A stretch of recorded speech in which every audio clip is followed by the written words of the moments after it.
Hi friends, Sheeja's tasty കിച്ചണിലേക്ക് സ്വാഗതം. ഞാനിന്ന് തയ്യാറാക്കുന്നത് നല്ല ഹെൽത്തി ആയിട്ടുള്ള ഒരു ചായയാണ്. നമ്മൾ പലതരത്തിലുള്ള ചായകൾ തയ്യാറാക്കിയിട്ടുണ്ട്, പക്ഷേ അതിൽ നിന്നെല്ലാം വ്യത്യസ്തമായിട്ട് നല്ല ഹെൽത്തി ആയിട്ടുള്ള നല്ലൊരു ചായയാണ് ഞാനിന്ന് തയ്യാറാക്കുന്നത്. അതെങ്ങനെയാണ് തയ്യാറാക്കുന്നതെന്ന് നോക്കാം. അതിനായിട്ട് ഞാനിവിടെ 5 ഇതളുള്ള ചെമ്പരത്തി പൂവാണ് എടുത്തിരിക്കുന്നത്. ഞാനിവിടെ ഒരു 10-12 എണ്ണം എടുത്തിട്ടുണ്ട്. എൻ്റെ വീട്ടിലുള്ള നല്ല ഫ്രഷ് ചെമ്പരത്തി പൂവാണ് എടുത്തിരിക്കുന്നത്. അത് നമുക്കൊന്ന് നല്ലതുപോലെ ഒന്ന് കഴുകി വൃത്തിയാക്കി എടുക്കാം.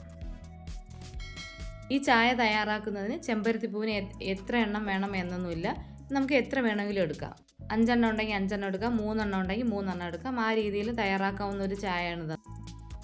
ഹീമോഗ്ലോബിൻ്റെ അളവ് കുറഞ്ഞവർക്കൊക്കെ ഈ ചായ കുടിക്കുന്നത് ഏറ്റവും നല്ലതാണ്.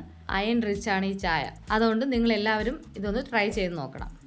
വളരെ സിമ്പിളായിട്ട് തയ്യാറാക്കാൻ പറ്റുന്നൊരു ചായയാണിത്.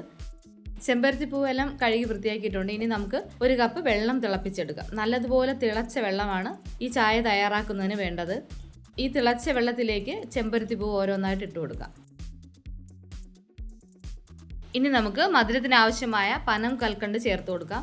ഞാനിവിടെ ഷുഗർ ചേർത്ത് കൊടുക്കുന്നില്ല. ഷുഗർ അത്ര ഹെൽത്തി അല്ലാത്തത് കൊണ്ടാണ് ഷുഗർ ചേർത്ത് കൊടുക്കാത്തത്. തേൻ ചേർക്കുന്നത് നല്ലതാണ്. ഒരു 2-3 മിനിറ്റ് ആകുമ്പോൾ തന്നെ ചായ തയ്യാറാകും. ഇപ്പോൾ കണ്ടില്ലേ, കാണാമെന്ന് തോന്നുന്നു നല്ലതുപോലെ കളറെല്ലാം മാറി വന്നിട്ടുണ്ട്. ഇനി നമുക്ക് ഈ ചെമ്പരത്തി പൂവെല്ലാം ഈ വെള്ളത്തിൽ നിന്ന് ഓരോന്നായിട്ട് മാറ്റുക. ഇനി ഇത് നമുക്ക് ഗ്ലാസ്സിലേക്ക് ഒഴിച്ചു കൊടുക്കാം.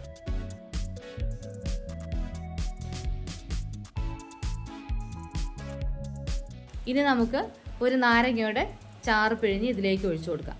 അപ്പോൾ തന്നെ നല്ലൊരു കളർ ചേഞ്ച് ഉണ്ടാകും ഇതിന്.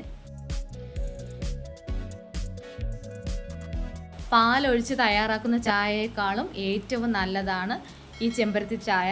നിങ്ങളുടെ വീട്ടിൽ ചെമ്പരത്തി ഉണ്ടെങ്കിൽ തീർച്ചയായിട്ടും നിങ്ങളിതൊന്ന് ട്രൈ ചെയ്ത് നോക്കണം. ഡെയിലി കഴിക്കാൻ പറ്റുകയാണെങ്കിൽ ഏറ്റവും നല്ലതാണ്. നല്ല ടേസ്റ്റുള്ളൊരു ചായയാണിത്. നാരങ്ങ നീര് ഇതിലേക്ക് ഒഴിച്ചിട്ട് നമുക്കിതൊന്ന് സ്പൂൺ കൊണ്ടൊന്ന് ഇളക്കി കൊടുക്കാം.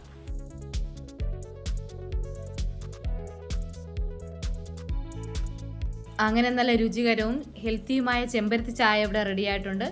നിങ്ങളെല്ലാവരും ഇതൊന്ന് ട്രൈ ചെയ്ത് നോക്കണം. ഇഷ്ടപ്പെട്ടാൽ ലൈക്ക് ചെയ്യണം, ഷെയർ ചെയ്യണം, സബ്സ്ക്രൈബ് ചെയ്യണം.